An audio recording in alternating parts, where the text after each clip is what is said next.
গোকর্ণ ও ধুন্ধুকারী কথা। নমস্কার শ্রোতা ভক্তরা, আজ আমরা জানবো গোকর্ণ ও ধুন্ধুকারীর কথা। মন দিয়ে শুনবেন। বহুকাল পূর্বে তুঙ্গভদ্রা নামে একটি নদী ছিল। সেই নদীর ধারে বিশাল বড় এক নগরী ছিল। সেই নগরীতে আত্মদেব নামে একজন সদাচারী ব্রাহ্মণ বাস করতেন। তিনি একধারে ধর্মজ্ঞ ও জ্ঞানী পুরুষও ছিলেন, আর শাস্ত্রবিদ্যায় তিনি পণ্ডিত ছিলেন। তার অগাধ ধনও ছিল। তিনি যাকে বিবাহ করেছিলেন তার নাম ছিল ধুন্দুলি। এই ধুন্দুলি ছিল অতীব সুন্দরী, ঘর কার্যে খুবই নিপুণ। কিন্তু তার একটা স্বভাব ছিল, তিনি সবসময় কলকল করতেন বা ঝগড়া করার জন্য উঁচু গলায় সবসময় কথা বলতেন। এসব থাকা সত্ত্বেও আত্মদেব তার স্ত্রীকে নিয়ে বেশ সন্তুষ্টই ছিলেন। তিনি যখন কাজকর্ম করে বাড়ি ফিরতেন, তার স্ত্রী যতই ঝগড়া করুক তার সাথে, কিন্তু তিনি একটি কথাও বলতেন না। তাতে ঝগড়া বেশি দূর এগোতেও না। এভাবেই দিনকাল চলতে থাকলো। আত্মদেব ধর্মজ্ঞ পুরুষ হওয়াতে তিনি সারা বছর নানা অনুষ্ঠান করতেন এবং গরিব দুঃখীদের তিনি দান ধ্যানও করতেন। এইভাবে বহুকাল পেরিয়ে গেল, তাদের কোনো সন্তান আদি হচ্ছিল না। এতে আত্মদেব দিন দিন দুঃখী হয়ে পড়েন। আর ধুন্দুলি যদি স্বামী বেরিয়ে যান, তারপরেও তিনি পাড়াপড়শির সঙ্গে ঝগড়া করতে ব্যস্ত হয়ে পড়তেন। তথাপি আত্মদেব তা সবকিছু জানা সত্ত্বেও তার স্ত্রী ধুন্দুলিকে তিনি কিছু বলতেনই না। কিন্তু পুত্র সন্তান না হওয়ার কারণে দুঃখ তার বাড়তেই থাকে। এমন ভাবে আরো কিছুকাল গেলে তিনি চিন্তা করলেন, বাড়ি ফিরলেই স্ত্রী তার সঙ্গে কলকল করে, একেতে তার সন্তান নেই। তিনি চিন্তা করলেন এই জীবন তিনি আর রাখবেনই না। তাই তিনি ভাবলেন বনে গিয়ে তিনি প্রাণ ত্যাগ করে দেবেন। সেইভাবে তিনি সোজা বনে চলে গেলেন। সেইখানে বনে যাওয়ার পরে তিনি তার ভীষণ তেষ্টা পেল। তিনি সরোবর খুঁজতে লাগলেন বা ঝর্ণা খুঁজতে লাগলেন। তিনি একটা সরোবর পেয়েও গেলেন, কিন্তু যখনই তিনি জল খেতে যাবেন, তিনি ভাবলেন জল খেলে তো তার জীবনটা বেঁচে যাবে, বরং তিনি প্রাণটা ত্যাগ হবে না। তাই তিনি জলের দিকে তাকিয়ে মনমরা হয়ে বসে থাকলেন। ঠিক সেই সময় সেখানে এক ধর্মাত্মা ঋষি এসে হাজির হন। তিনি সেই জল সেবন করার সময় তিনি আত্মদেবকে দেখতে পান। আত্মদেবকে দেখে তিনি বুঝতে পারলেন যে এই ব্রাহ্মণ শাস্ত্রজ্ঞ ও ধর্মজ্ঞ পণ্ডিত। তবে কেন তিনি এইভাবে মনমরা হয়ে বসে আছেন?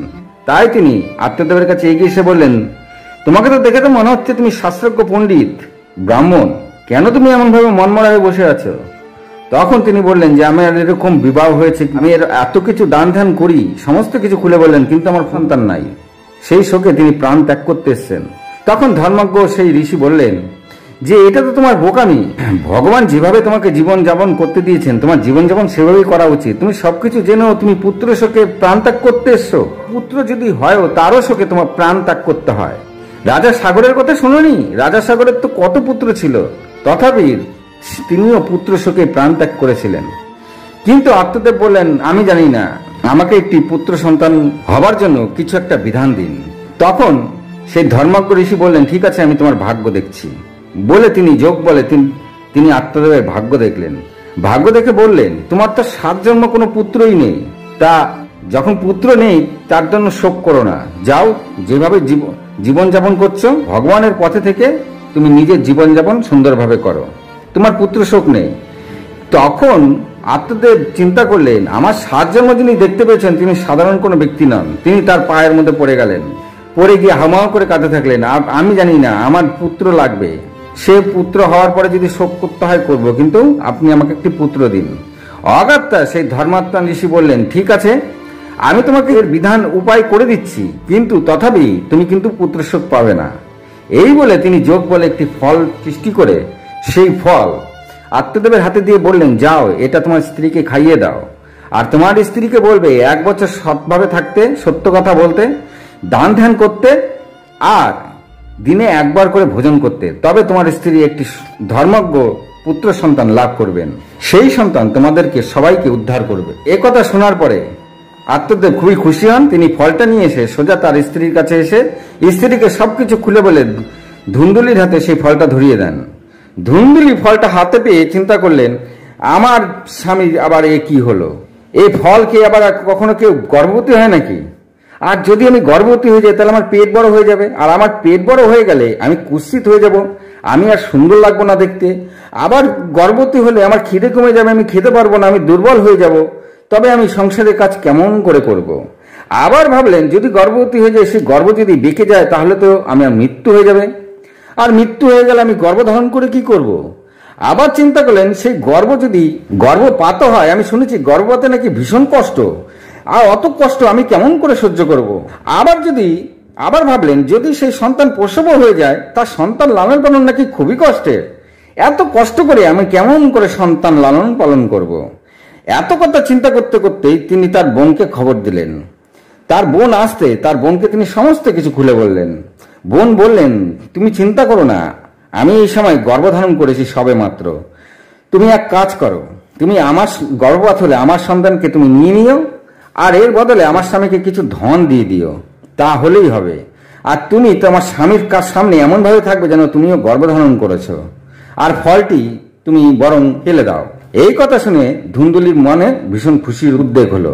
তিনি চিন্তা করলেন, বেশ, এটাই তো ভালো, তাহলে আমাকে গর্ভধারণ করতে হবে না, আমি বরং বোনের সন্তানকে নিজের সন্তান বলে বড় করব। এই ভেবে তিনি বোনকে বললেন, তাহলে ঠিক আছে, তাই হবে। এতে বোন চলে যায়, আর ধুন্দুলি সেই ফলটি তার বাড়ির গাভীকে খাইয়ে দেন। এরপরে তিনি পেটে কাপড় বেঁধে তার স্বামীকে বললেন, আমি গর্ভধারণ করেছি। এইভাবে কিছুকাল কাটলে পরে তার বোনের গর্ভপাত হয়। তার বোন সাথে সাথে ধুন্দুলিকে খবর পাঠায় যে আমি গর্ভপাত করেছি। ধুন্দুলি বলল, ঠিক আছে, তুমি রাতের অন্ধকারে তোমার বাচ্চাকে আমার কাছে দিয়ে যাও। ঠিক সেই অনুসারে ধুন্দুলির বোন সে তার পুত্র সন্তানকে রাতের অন্ধকারে ধুন্দুলির কাছে থুয়ে যায়। ধুন্দুলি পরদিন সকালবেলা পেটের কাপড় খুলে তার স্বামীকে বলে, আমি পুত্র সন্তান প্রসব করেছি। এতে আত্মদেব ভীষণ খুশি হন। তিনি তখন খুব মহা ধুমধাম করে তার পুত্র হওয়ার জন্য উৎসব পালন করেন এবং অনেক দান ধ্যানও করেন। পুত্র সন্তান হওয়াতে ধুন্দুলি বললেন, আমার পুত্রের নাম আমিই রাখবো। তাই তিনি কোনো সংস্কার ছাড়াই নিজের সন্তানের নাম নিজের নাম অনুসারে ধুন্দুকারী রাখলেন। এরপরে তিনি যেহেতু আসলে কোনো প্রসব করেনি, তাই তার দুধ তৈরি হয়নি। তিনি তখন স্বামীকে বললেন যে আমার তো দুধ বেরোচ্ছে না, আমি সন্তানকে কি খাওয়াবো। আমার বোনও এই সময় সন্তান প্রসব করেছে, বরং আমার বোনের কাছে আমার সন্তানকে দিয়ে আসি, সে আমার বোনের দুধ পান করে বড় হবে। এতে আত্মদেব আর কিছু মনে করে না। যেহেতু তিনি পুত্র হওয়ার আনন্দে মেতে রয়েছেন, তিনি কিন্তু কিছুই জানলেন না। তখন সেই পুত্র সন্তান ধুন্দুলি তার বোনের কাছে থুয়ে আসে। বোন তার নিজের দুধ খাইয়ে সেই সন্তানকে বড় করতে থাকে। আসলে সেই সন্তান তার বোনেরই ছিল। সে নিজের মায়ের দুধ খেয়েই বড় হতে থাকে। যখন সে দুধ ছেড়ে দেয়, তখন সেই পুত্র সন্তানকে ধুন্দুলির কাছে রেখে যান, আর তিনি রটিয়ে দেন যে তার সন্তান মারা গেছে। এইভাবে ধুন্দুলির কাছে বড় হতে থাকে, আর আত্মদেব জানেন আমার সন্তান সেটা।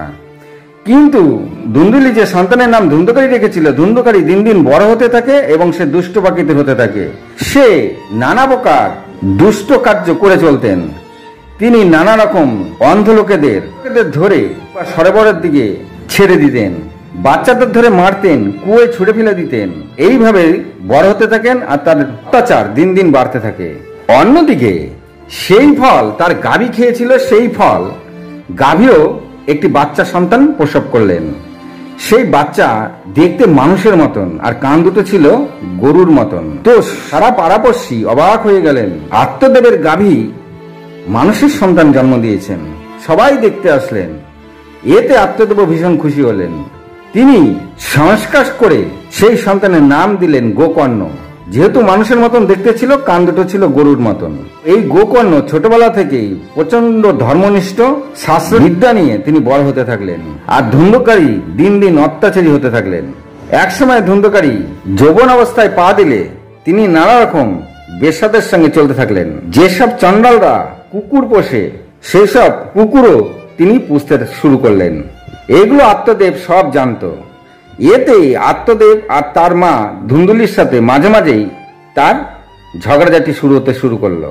এতে ধুন্দুকারী তার বুড়া বাপ মাকে মাঝে মাঝেই মারতে শুরু করলেন, আর তার অত্যাচার দিন দিন বাড়তেই থাকলো। আজ এটা দাও, কাল সেটা দাও। এইভাবে যখন দিনকাল চলতে থাকলো, তখন আত্মদেব ভাবলেন সেই ধর্মাত্মাম ঋষির কথা। তিনি বলেছিলেন, তোমার পুত্র হলো, কিন্তু পুত্র শোক নেই। এই কথা চিন্তা করতে তিনি চিন্তা করলেন তিনি আর এই প্রাণ রাখবেন না, তিনি বনে গিয়ে তার প্রাণ ত্যাগ করবেন। যখন তিনি এরকম সিদ্ধান্ত নিয়ে গোকর্ণকে সমস্ত কিছু জানালেন, গোকর্ণ তখন তার পিতাকে বললেন যে, পিতা, আপনি কেন শুধু শুধু নিজের প্রাণ ত্যাগ করবেন?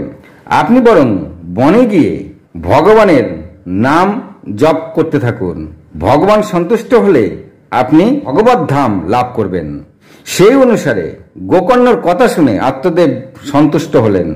তিনি তখন বাড়িঘর ছেড়ে দিলেন, সোজা চলে গেলেন বনে। সেখানে তিনি দিনরাত ভগবানের ভগবত পাঠ করতে করতে একদিন তিনি ভগবত ধামে চলে গেলেন। এদিকে পিতা চলে যাওয়াতে ধুন্ধুকারী আরো অত্যাচারী হয়ে উঠলেন। তিনি তার মাতা ধুন্দুলিকে প্রত্যেক দিন মারতে শুরু করলেন। তখন ধুন্দুলি চিন্তা করলেন যে এই রকম সন্তানের থেকে সন্তানহীন হওয়া অনেক ভালো ছিল। আজ নিজের বোনের সন্তানকে নিজের সন্তান করে স্বামীকেও তিনি কিছু জানাননি, আর এইসব কারণে এই সন্তানের অত্যাচার তার প্রত্যেক দিন সহ্য করতে হচ্ছে। আমার যদি কোনো সন্তান না থাকতো তা এর থেকে অনেক ভালো হতো।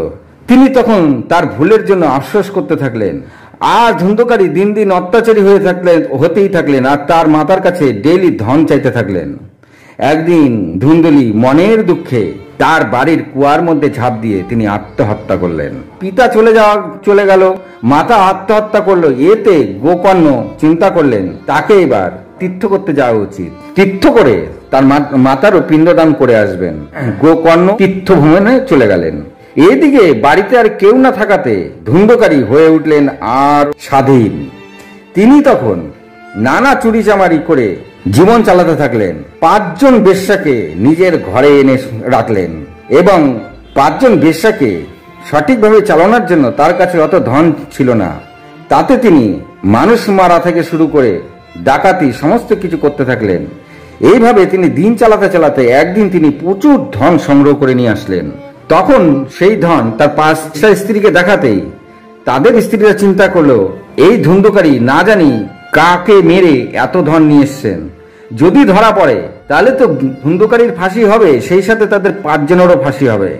এই কথা ভেবে সেই 5 বেশ্যা ভয় পেয়ে গেলেন। তারা চিন্তা করলেন যত গয়নাগাটি আছে তারা 5 ভাগে ভাগ করে নেবেন, আর ধুন্ধুকারীকে মেরে যদি এইখানেই পুঁতে দেওয়া যায় তাহলে সেই ধুন্ধুকারী আর ধরাও খাবে না কারো কাছে, আর তাদেরও আর ফাঁসি হবে না। এই কথা চিন্তা করতেই ঠিক করলেন তারা আর ধুন্ধুকারীকে বাঁচিয়ে রাখবেন না, কারণ আজ না হোক কাল ধুন্ধুকারী ধরা পড়বেই, আর তাহলে ধুন্ধুকারীর সাথে তাদেরও ফাঁসি হবে। এমন চিন্তা ভাবনা করতেই তারা রাত্রিবেলা ঘুমের ঘরে ধুন্ধুকারীকে আষ্টে পিষ্টে বাঁধলেন। বেঁধে একটি গাছের গোড়ায় নিয়ে গিয়ে ভালো করে তাকে বাঁধলেন। বেঁধে 5 জনে মিলে খুবই পেটাতে থাকলেন। তখন ধুন্ধুকারী বললেন, তোমরা আমাকে মারছো কেন? আমি তোমাদের জন্য কত গহনা কত ধন একত্রিত করে এনেছি, আর তবু তোমরা আমাকে মারছো। তখন সেই 5 বেশ্যা স্ত্রী বলল যে আজ যে তুমি এত ধন এনেছো, একদিন না একদিন তুমি ধরা পড়বে, আর ধরা পড়লে তোমারও ফাঁসি হবে, সেই সাথে আমাদেরও ফাঁসি হবে। এই কথা শুনে ধুন্ধুকারী বেশ আশ্চর্য হলেন। এই বলে কি, আমি এদের জন্য এত কিছু করলাম, আজ এরা আমাকে এর জন্য মেরে ফেলতে চাইছে। এতে তিনি খুব ছোটাছুটি করতে থাকলেন। তখন তার 5 বেশ্যা স্ত্রী চিন্তা করলেন যদিও ছুটে যায় তাহলে তো 5 জনকে কেটে ফেলবেন।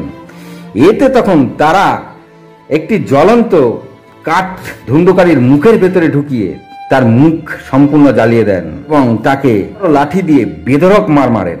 মারতে মারতেই তাকে মেরে ফেলেন। তারপরে তারা তাকে সেইখানে মাটিতে পুঁতে দেন, দিয়ে যত গহনা ছিল 5 জনে 5 ভাগ করে সেখান থেকে চলে যান। এরপরে কিছুকাল পরে গোকর্ণ ফিরে আসে। গোকর্ণ ফিরে এসে যখন দেখে তার বাড়িতে আর কেউ নেই, তখন তিনি আশেপাশে ধুন্ধুকারীর খোঁজ করেন। তখন তারা বলেন ধুন্ধুকারী কোথায় আছে তারা জানেন না। তার স্ত্রীদের তারা যে শেষমেশ দেখেছিল তার স্ত্রীরা তাদেরকে বলে গেছে ধুন্ধুকারী তীর্থে গেছেন, তাই তারাও তার সঙ্গে তীর্থে চলে গেছে।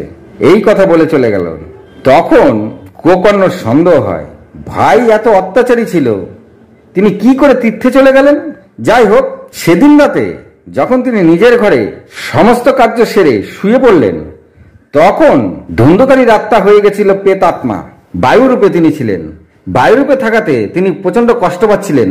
তিনি কোনো কিছু খেতে পাচ্ছিলেন না, কোনো জায়গায় এক জায়গায় স্থির হতে পারছিলেন না, কারণ বায়ুরূপী প্রেতাত্মা কখনো এক জায়গায় থাকতেই পারে না, তার বায়ুর সাথে সাথেই চলাফেরা করতে হয়। এতে তিনি খুব কষ্ট পেতেন। আর ভাই গোকর্ণকে দেখে তিনি ভাইকে নানা রকম ভাবে কখনো ভেড়া, কখনো মোষ, কখনো ছাগল রূপে দেখা দিতে থাকলেন। কিন্তু গোকর্ণ এতে ভয় পেলেন না। গোকর্ণ ছিলেন ধর্মনিষ্ঠ সৎ ব্রাহ্মণ। তিনি ধুন্ধুকারীর প্রেতাত্মার সেসব রূপকে তিনি পাত্তা বা আমলে দিলেন না, কিন্তু চিন্তা করলেন কেউ না কেউ এই প্রেতাত্মা রূপে তাকে ভয় দেখাচ্ছে।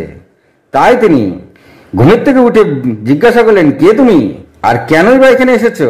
তখন ধুন্ধুকারী অনেক কথা বলতে চেষ্টা করলেন, কিন্তু কিছুতেই গোকর্ণের সঙ্গে তিনি কথা বলতে পারলেন না, কারণ তার রূপ ছিল বায়ুরূপ। যখন তিনি কথা বলতে পারলেন না, তখন গোকর্ণ চিন্তা করলেন ভীষণ পাপী, তাই তিনি কথাও বলতে পারছেন না। তাই তিনি হাতে খানিকটা মন্ত্রপুত জল নিয়ে সেই ভেড়ারূপী প্রেতাত্মার গায়ের মধ্যে ছিটিয়ে দিলেন। ছিটিয়ে দেওয়ার সাথে সাথেই চিৎকার করে ধুন্ধুকারী বলতে থাকলেন, ভাই আমাকে বাঁচাও। তখন ধুন্ধুকারী তার সমস্ত ঘটনা গোকর্ণকে খুলে বললেন। গোকর্ণ খুবই আশ্চর্য হলেন। শেষমেশ ধুন্ধুকারী ভাইকে বললেন, তুমি আমাকে উদ্ধার করো, আমি খুবই কষ্ট পাচ্ছি, আমি তৃষ্ণার্ত, আমি পিপাসিত, আমাকে এই জনি থেকে উদ্ধার করো। তখন গোকর্ণ মাদিন তার পিণ্ডদান দিলেন। পিণ্ডদান দেওয়াতেও ধুন্ধুকারী উদ্ধার পেলেন না। শেষমেশ ধুন্ধুকারী আবার সেই রাত্রে এসেও বললেন যে, ভাই এইভাবে পিণ্ড দিয়ে আমি উদ্ধার হব না, আমি খুবই পাপী, আমি ভীষণ পাপী, অন্য কোনো উপায় বার করো। তখন গোকর্ণ পরদিনকে নানান জায়গায় গিয়ে নানান সংস্কারমূলক ব্যাপার যা যা ছিল সমস্ত কিছু শুনলেন। শোনার পরে তিনি দেখলেন এতেও ধুন্ধুকারী উদ্ধার পাবে না। তাই তিনি সঠিক কিভাবে ধুন্ধুকারী উদ্ধার পাবে, এতে তিনি সকালবেলা স্নান সেরে সূর্যদেবের উদ্দেশ্যে জল নিবেদন করে তিনি সূর্যদেবকে বললেন, যদি আমি সৎ হই, ধর্মনিষ্ঠ হই, তবে সূর্যদেব আপনি আমাকে আজ্ঞা দিন কিভাবে আমার ভাই ধুন্ধুকারীকে আমি উদ্ধার করব।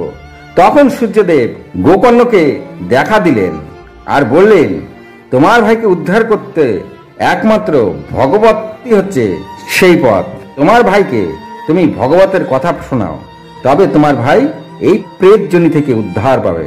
এই উপদেশ পাওয়ার পরে গোকর্ণ সেই রাতে তার ভাই ধুন্ধুকারীকে বললেন যে, আমি খুব শীঘ্রই ভালো তিথি দেখে ভগবত পাঠ শুরু করব। 7 দিন সেই ভগবত পাঠ চলবে, তুমি সেই ভগবত পাঠ শুনতে আসবে, তবে তুমি উদ্ধার পাবে।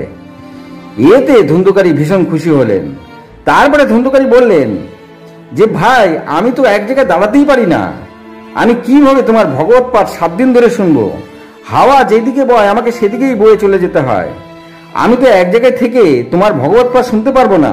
তখন গোকর্ণ বললেন, ভাই তুমি চিন্তা করো না, আমি যখন ভগবত পাঠ করব সেখানে আমি একটা বাঁশ রাখবো 7 গিটের, তার মধ্যে আমি একটি ছিদ্র করে দেব, ওই ছিদ্র দিয়ে তুমি সেই বাঁশের ভেতরে ঢুকে পড়ো, সেই বাঁশের ভেতর থেকে তুমি আমার ভগবত পাঠ শুনবে, তাহলে বায়ু যতই বক তোমাকে কোথাও সে বায়ু নিয়ে যেতে পারবে না। এই কথা শুনে ধুন্ধুকারী বেশ খুশি হলেন। এটাই ঠিক হবে, যদি আমি বাঁশের ভেতরে থাকি তবে আমি বায়ুর সাথে এদিক ওদিক ভেসে যাব না, আমি এক জায়গাতেই থেকে ভগবত পাঠ শুনতে পারবো। সেই অনুসারে তিনি পাড়ার লোককে গোকর্ণ জানালেন যে তার ভাই প্রেতজনিতে চলে গেছে, তার ভাইকে উদ্ধার করতে তিনি ভগবত পাঠ দেবেন, তাই যারা যারা ইচ্ছুক তারা যেন ভগবত পাঠ শুনতে আসতে পারে। তিনি দিনক্ষণ তিথি ঠিক করে একটি 7 গিটের বাঁশ তার সামনেই লাগিয়ে সেখানে একটি ছোট্ট ছিদ্র করে ভগবত পাঠ শুরুর আগে তিনি ভাইকে আহ্বান করলেন। তখন ধুন্ধুকারী সেই ছোট্ট ছিদ্র দিয়ে তিনি বাঁশের ভেতরে ঢুকে পড়লেন। এরপরে গোকর্ণ ভগবত পাঠ শুরু করলেন। ভগবত পাঠ যখন প্রথম দিন চলে গেল, সেই বাঁশের একটা গিট ফেটে গেল, অর্থাৎ ধুন্ধুকারী কিছুটা উদ্ধার পেলেন। তিনি 2টো গিটে একসঙ্গে থাকতে শুরু করলেন। এইভাবে সকাল থেকে একদম শয়নকাল পর্যন্ত ভগবত পাঠ চলতে থাকলো, আর শয়নকালটা সবাই শয়ন করতে চলে যেতেন। এইভাবে প্রত্যেক দিন ভগবত পাঠ হতো, আর সেই সাথে বাঁশের একটি করে গিট ফেটে যেত। যখন 7 দিন সম্পন্ন হলো, তখন সেই বাঁশের 7ম গিট ফেটে ধুন্ধুকারী এক দিব্যরূপ ধারণ করে সেই বাঁশের ভেতর থেকে বেরিয়ে এলেন, আর গোকর্ণকে নমস্কার দিয়ে বললেন, ভাই আজ তোমার জন্যই আমি এই প্রেতজনি থেকে মুক্তি পেলাম। আর ঠিক সে সময় সেখানে বিষ্ণুর দূত রথ নিয়ে হাজির হলেন। তিনি বললেন, তোমার সময় হয়েছে আমাদের সঙ্গে যাবার। তখন বললেন যে, ভগবত পাঠ শোনাতে আমি তো উদ্ধার পেয়ে গেলাম, আপনি শুধু আমার জন্যই কেন রথ এনেছেন? এখানে তো অনেক লোক, সবাই তো ভগবত পাঠ শুনেছে, তাদের জন্য কেন রথ আনেননি? তখন বিষ্ণুদূতরা বলল, ভগবত পাঠ বলার মধ্যে কোনো ভুল ছিল না, কিন্তু ভগবত পাঠ শোনার মধ্যে ভুল ছিল। এই 7 দিন ভগবত পাঠ শ্রবণ করেছে ঠিকই, কিন্তু যে যার মতন চলেছেন। একমাত্র তুমিই ছিলে যে 7 দিন সম্পূর্ণ না খেয়ে নিরাহারে এই ভগবত পাঠ শুনেছ। তাই তোমার জন্যই ভগবান আমাদেরকে পাঠিয়েছেন। তখন দিব্য দেহধারী ধুন্ধুকারী বললেন, তাহলে এখনই আমি আপনার সঙ্গে ভগবত ধামে যাব না। আমার সঙ্গে যারা যারা ভগবত পাঠ শুনেছেন সবারই যদি উদ্ধার হয় তাহলেই আমি যাব। সেই মতন গোকর্ণ ধুন্ধুকারীর কথা শুনে খুবই খুশি হলেন। তখন তিনি যারা যারা ভগবত পাঠ শুনেছিল তাদের সবাইকে বললেন, আমি আবার এই ভগবত পাঠ দেব আসছে শ্রাবণ মাসে। সেই শ্রাবণ মাসে আপনারা সবাই আমার এই ভগবত পাঠ শুনবেন। তখন আমার ভাই ধুন্ধুকারী আর তার সাথে আপনারা সবাই যাতে ভগবত ধামে যেতে পারেন সেভাবে এই 7 দিন ভগবত পাঠ শুনবেন, পরিমিত আহার করবেন, পুরো সময়টা ভগবতের মনন চিন্তন করবেন। সেই অনুসারে গোকর্ণ শ্রাবণ মাসে আবার ভগবত পাঠ দিলেন। আর সেই দিব্য দেহ ধারণ করে ধুন্ধুকারী ভাইয়ের পুরো ভগবত পাঠ শ্রবণ করলেন। আর সেই সাথে যারা যারা ভগবত পাঠ শ্রবণ করেছিলেন তারা সবাই সেই 7 দিন খুব অল্প আহার করে 7 দিন পুরো সময়টাই ভগবানের কথা মনন চিন্তন করেছিলেন। সেই কারণে সমস্ত লোককে নিয়ে যাওয়ার জন্য অনেক দিব্যরথ সেখানে এসে হাজির হলো। তখন সবাইকে বিষ্ণুদূতরা বললেন, আপনাদের জন্য ভগবান সবার জন্য এই রথ পাঠিয়েছেন, সবাই আপনার ভগবত ধামে স্থান পেয়ে গেছেন। এতে গোকর্ণ খুব খুশি হলেন। তখন গোকর্ণ দেখলেন একটি কুকুরও সেখানে বসে ভগবত পাঠ শুনেছিল। গোকর্ণর দৃষ্টি ওই কুকুরের দিকে যেতেই তিনি চিন্তা করলেন, তাহলে ওই কুকুরটি কেন ভগবত ধামে যেতে পারবে না? এরকম চিন্তা করতে বিষ্ণুদূতরা বললেন, হে মুনিবর, এই কুকুরও আমাদের সঙ্গে ভগবত ধামে যাবে। আর আপনার উপরও আমার প্রভু ভীষণই খুশি, আপনাকেও আমার প্রভু স্বয়ং নিয়ে যাবেন। গোকর্ণকে বিষ্ণুদূতরা বললেন, আপনাকে নিতে আমার প্রভু স্বয়ং আসবেন। আর এদিকে ওই 7 দিন ধরে যারা ভগবত পাঠ শুনেছিল তারা সবাই ভগবত ধামে চলে গেল। ধুন্ধুকারীও পেটজনি থেকে উদ্ধার পেয়ে ভগবত ধামে চলে গেল। আর গোকর্ণকে নিতে স্বয়ং ভগবান এলেন নিজে রথ নিয়ে গোকর্ণকে নিয়ে যাওয়ার জন্য। আর গোকর্ণের দৃষ্টি যার যার উপরে পড়েছিল সবাই ভগবত নাম লাভ করেছিল। তো শ্রোতা ভক্তরা, বোঝা গেল এটাই ছিল গোকর্ণ আর ধুন্ধুকারীর কথা। এখানে বিশেষ কথাটা মাহাত্ম্যটাই হলো এটাই যে ভগবত পাঠ শোনার পরে যদি ভগবানের মধ্যেই মনন চিন্তন করা যায় তবে ভগবত ধাম অবশ্যই প্রাপ্ত করা যাবে। আজ এই পর্যন্তই। যদি ভালো লাগে একটি সাবস্ক্রাইব করে দেবেন। ভালো থাকুন, সুস্থ থাকুন, নমস্কার।